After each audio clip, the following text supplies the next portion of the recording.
Bonjour les étudiants, bonjour les stagiaires. On va voir avec vous un cas concernant le module économie générale et statistique.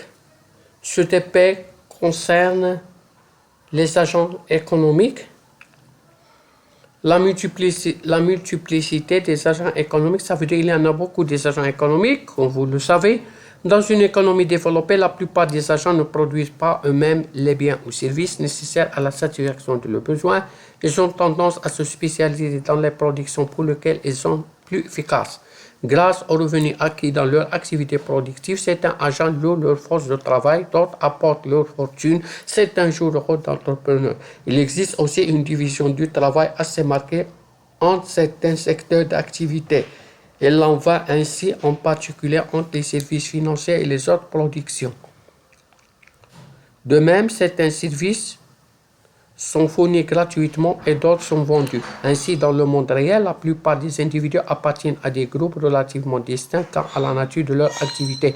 Il est donc possible de regrouper les agents selon leur fonction économique principale. Qu'est-ce que caractère un agent économique? Quels sont les principaux agents économiques? Citez les principales fonctions économiques auxquelles il fait allusion. Faites attention, ce qui caractérise un agent économique, c'est un acteur indépendant de la vie économique qui s'organise pour satisfaire les besoins. Ça veut dire, c'est son principale caractéristique. Quels sont les principaux agents économiques? Ce sont les ménages, les entreprises, financières et non financières, les administrations publiques et le reste du monde. D'après le texte, citer les principales fonctions économiques auxquelles le texte fait allusion, c'est la production et la consommation. Voilà les réponses.